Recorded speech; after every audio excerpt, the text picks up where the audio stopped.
ओ हाँ जी, क्या हाल चाल। ठीक हाँ। तो भाई खबरें इकट्ठा हो गई इस हफ्ते की, शुरू करें। तो भाई पहली खबर है बहुत बड़ी, क्योंकि बाहुबली 3 बहुत जल्द रिलीज होने वाली है। और ये मैं बिना किसी माल को फूंक के पूरे होशो हवास में बोल रहा हूँ, क्योंकि भाई रिपोर्टेडली सामने आ रही है कि बाहुबली फ्रेंचाइज की 10th एनिवर्सरी पे इस फिल्म को दोबारा रिलीज करा जाएगा। लेकिन ट्विस्ट ये है कि पार्ट 1 और पार्ट 2 को री एडिट करके एक सिंगल मूवी बनाई जाएगी, और इस मूवी में कई ऐसे सीन्स को ऐड करा जाएगा जो पार्ट 1 और पार्ट 2 में हमें देखने को नहीं मिले थे। तो जिसका भी दिमाग चला है ये करने का, लगता है बादाम बहुत खाता होगा। फिर भाई जूनियर एनटीआर हमें बहुत जल्द लॉर्ड कुमारास्वामी को पोर्ट्रे करते हुए नजर आएंगे, जिनको काफी लोग कार्तिकेय के नाम से भी जानते हैं, यानी लॉर्ड शिवा और गॉडेस पार्वती के बेटे। और इस फिल्म को डायरेक्ट करेंगे त्रिविक्रम श्रीनिवास, जिन्होंने अरविंद समेता में जूनियर एनटीआर के साथ काम करा हुआ है। बाकी इस मूवी को विजुअली काफी ग्रैंड स्केल पे बनाया जाएगा, जिसके लिए प्रिपरेशन ऑलरेडी स्टार्ट हो चुकी है, और इस साल के अंत तक मोस्ट प्रॉब्ली कहा जा रहा है इसकी शूटिंग स्टार्ट हो जाएगी। और आगे बढ़े तो भाई अपने डार्लिंग प्रभास की अपकमिंग मूवी द राजा साहब का टीजर रिलीज कर दिया गया, जिसमें प्रभास के अलावा संजय दत्त इस मूवी में होंगे एज विलन भूत, जिनके शरीर ने तो इस हवेली को छोड़ दिया है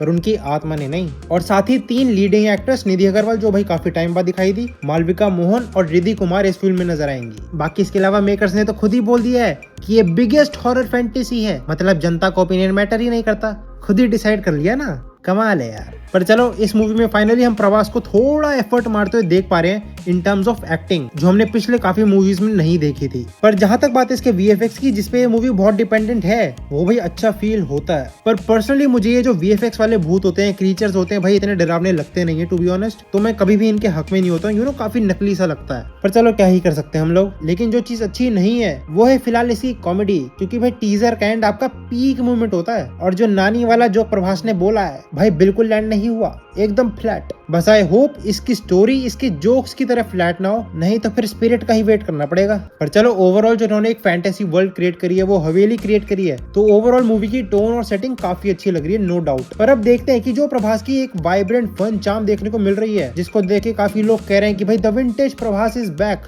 तो क्या मतलब हम मान के चले कि वही विंटेज परफॉर्मेंस भी हमें देखने को मिलेगी? Let's see. फिर आगे आए तो भाई ये जो हमारा वायरस स्पाई यूनिवर्स है, इसमें आखिरकार हमें हो सकता है कुछ नया, कुछ अच्छा देखने को मिल जाए। क्योंकि आप चाहे पठान देख लो, टाइगर 3, इवन वॉर 2, आपको भाई सब एक जैसी मूवीज ही लगेंगी, जिसमें बस एक्टर्स अलग अलग हैं। क्योंकि वही हाई ऑक्टेन चेजिंग सीक्वेंसेस, जबरदस्ती का रिवीलिंग बॉडी ग्लैमर, बिना सर पैर की स्टोरी लाइन, मतलब हर मूवी में ऑडियंस को यही देखने को मिलता है। तो टेम्पलेट सबका एक ही है, जिसकी वजह से आदित्य चोपड़ा अब एक फ्रेश अप्रोच से इस यूनिवर्स को आगे लेके जाना चाहते हैं, जहाँ पे एक्शन और ग्लैमर के साथ साथ स्टोरी टेलिंग पे भी ध्यान दिया जाए। और आप कह सकते हो ये सॉर्ट ऑफ रीबूट के चलते जो अपकमिंग प्रोजेक्ट्स थे इस यूनिवर्स के, जैसे tiger versus Pathaan, Jim spin off, Pathaan 2, सबको भाई फॉर द टाइमिंग होल्ड पे रख दिया गया है। यानी वॉर 2 और आलिया भट्ट शर्यरी वाक की अल्फा के बाद हमें हो सकता है अगले 2-3 साल तक कोई स्पाई वर्स की फिल्म ना देखने को मिले। पर चलो, जब भी देखने को मिले, आई होप एक अच्छी स्टोरी टेलिंग उस मूवी में हो। फिर जहाँ पिछले हफ्ते खबर आई थी कि ऋतिक रोशन होम बाले फिल्म्स के साथ मिलकर एक पैन इंडिया प्रोजेक्ट पे काम करने वाले, वहीं इस हफ्ते खबर आ रही कि शाहरुख खान और मैत्री मूवी मेकर्स, इनका भी कोलैबोरेशन हमें देखने को मिल सकता है। हालांकि अभी कुछ फाइनलाइज नहीं हुआ है, पर अगर कुछ महीने पहले जाएं तो रिपोर्टेडली ये भी आ रहा था कि एसआरके और पुष्पा के डायरेक्टर सुकुमार का भी कोलैबोरेशन होता हुआ हमें दिख सकता है। तो अपना आइंस्टाइन, शर्लॉक होम्स और डिटेक्टिव कॉनन वाला दिमाग चलाएं तो सुकुमार, जिन्होंने पुष्पा को डायरेक्ट करा है, और मैत्री मूवी मेकर, जिन्होंने पुष्पा को प्रोड्यूस करा है, इन दोनों का नाम एसआरके के साथ आना, डॉट्स तो कनेक्ट हो रहे हैं दया।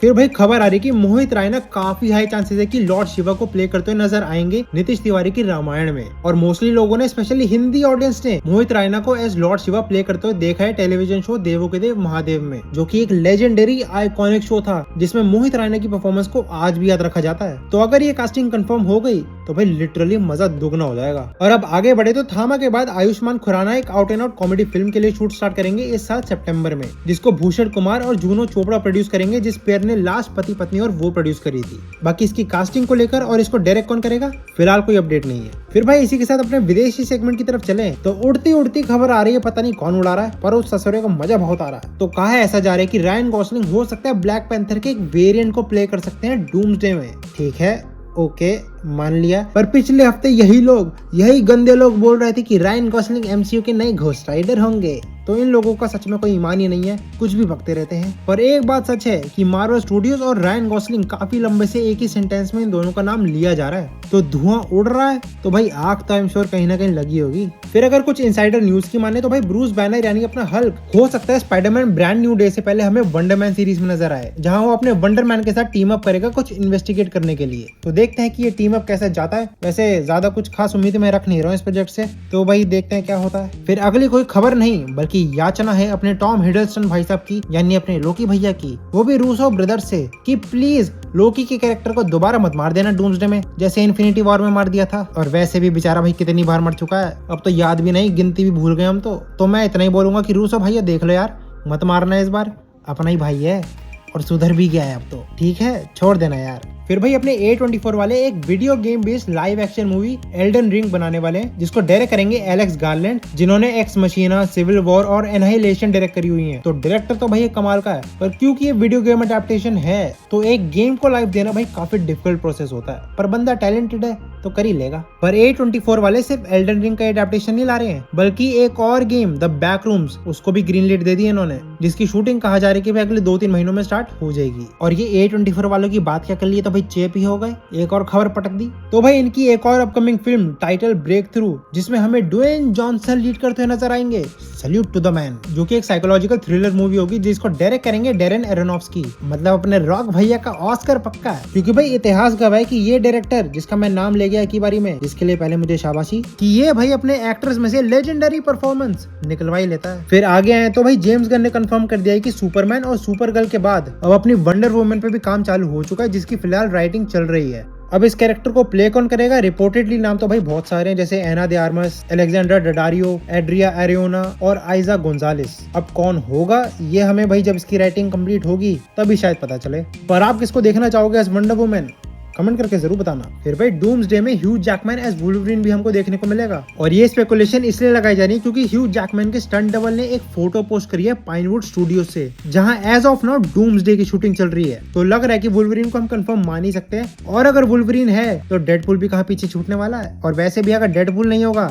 तो थॉर अपना रोएगा कैसे। फिर अपने डेविड हार्बर की वायलेंट नाइट के सीक्वल की रिलीज डेट सामने आ चुकी है, जो है 4 दिसंबर 2026, यानी मतलब एक और दिसंबर रिलीज, मतलब भाई आगे पीछे कर लो यार, सबको दिसंबर में ही आना है, चाहे वो डूम्सडे हो, ड्यून 3 हो और अब ये, मतलब सबको एक ही साथ घुसना है। पर चलो नुकसान अपना थोड़ी होगा, इन्हीं का ही होना है। बाकी भाई लोगों और उनकी बहनों, मेरी खबरों को हाँ जी पूर्ण विराम लगता है, तो अगर मैंने इस शब्द का सही उच्चार किया है तो वीडियो को फटाफट लाइक मारो और चैनल को सब्सक्राइब, ठीक है कर लेना। हाँ निकलूं मैं, हाँ निकल ही लेता हूँ।